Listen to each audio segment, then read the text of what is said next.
Hey, we appreciate everybody for tapping into another episode of It's Big Mouth TV slash news, radio, podcast, all that in one. Hey, y'all new to that channel. Hit that like and that subscribe. We getting into it. Alright, man, we got no other than Hassan Campbell and Mano. Jim Jones, too. He going at both of them. Hassan Campbell, man, going at Jim Jones and Mano, man. These guys they've been beefing with each other for a minute, man. But hey, uh, we had to speak. We got to talk about it though. Hassan Campbell, is a big YouTuber.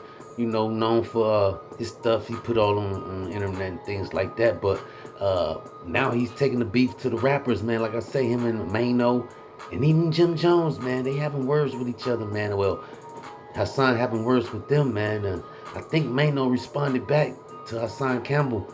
Uh, Told him, he been molested by other, not African Bambaataa, but other artists as well back in the days. And y'all remember he just got shot, so now they trying to say, by all means, Hassan Campbell is gonna get rich or die trying.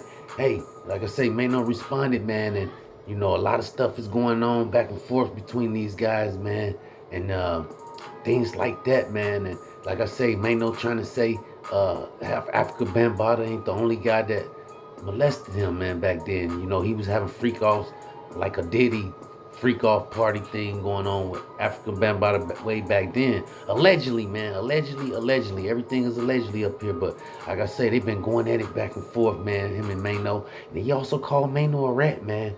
Hey, man, y'all get in that comment box. Y'all think Mano a rat? I don't know, man. Like I say, they going back and forth and having words. I just hope these guys, man, don't run into each other, and things get a little bit out of hand, man. They back and forth, and things like that, man. Like I say, we hope those guys can figure out and find a way to work their differences.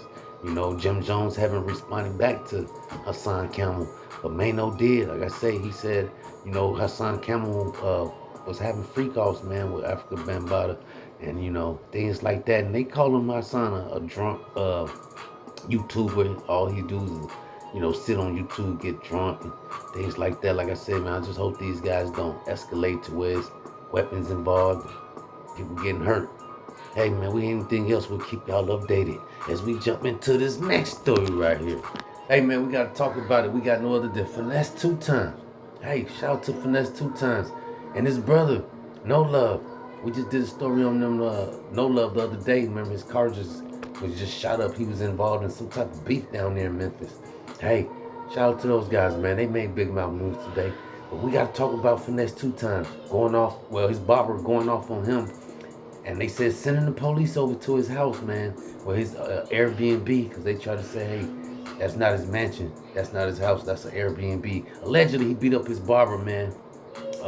This is what's the latest news is going on with finneas2times. Like I said, we just did a story on his brother that just got shot at the other day, and now he's back in the news. They say he beat up his barber for a bad hairline, man. Say he gave him a bad hairline, and him and his security, whatever that was, bodyguards jumped on him and inside the barbershop.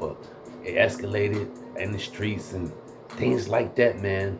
And finneas2times barber is speaking out, man. He said he didn't try to give him that bad hairline. Whatever finesse was 2times was pissed at, man. But like I said, they jumped on the barber, and now finneas2times' house being raided. Now they trying to say they don't know where we finneas2times brother, No Love, sent the police to his house, or was it the barbershop guy he jumped on that sent the police to his house? But his house was just raided the other day, man. Hey, I don't know if they find any drugs or weapons or nothing like that, but finneas2times is on federal parole, man, probation. So whatever altercations he was involved in, maybe that was the reason for him to come to his house. I don't know, man. I know, like I said, we did a story on No Love. His car getting shot up. He was involved in some stuff down there in Memphis. Now finneas2times. Hey, man, we hear anything else, we'll keep y'all updated. As we jump into this last story right here, we don't want to hold y'all up too much more longer. Hey, man, we got to talk about it, man. Hey, before we get up out of here, we got to leave y'all with this one right here, man. Sad news, man.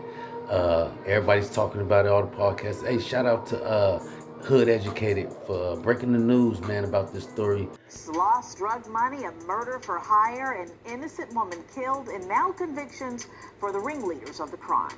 And the FBI told Dan Kennedy it's also a clear warning to organized drug dealers in Hampton Roads. Tonight, justice for an innocent woman murdered in her Norfolk neighborhood. Lillian Bond was shot and killed in April 2016 while taking out the trash. Monday, a federal jury convicted the four men at the center of Bond's murder for hire. Murder in support of a drug conspiracy is one of the worst we have out there. Brian Dugan is the special agent in charge of the FBI Norfolk field office. The feds helped tie the leaders of a long-running drug trafficking organization in North Carolina to the murder in Norfolk. Jaquate Simpson. Sad, man. Like I say, hey, shout out to Hood Educated for breaking the story, man. But we had to bring y'all this story because, you know, like I say, hey, maybe this will shed a little bit of light on some of the youngsters out there, man, that's involved in some of the gangs out there, man. Hey, like I say, it was sad that somebody's grandmama had to pay for something someone else did. And, you know, the rules in the streets, man, the kids and mothers is off limits, man. But these guys with some treacherous, you know, killers, man. And, you know, like I say, over some money, Hood Educated, and the story said it was, you know, over 10,000, less than 10,000, something like that, man. And it's sad. Now they're going to spend the rest of their life in prison, as they deserve to, man, as they deserve to. Like I say, hey, shout out to Hood Educated, and sad news, RIP to the our condolences to the whole family, and shout down there in South Carolina down there, man. If we hear anything else, we'll keep y'all updated. That's all we got until next time. Big mouth.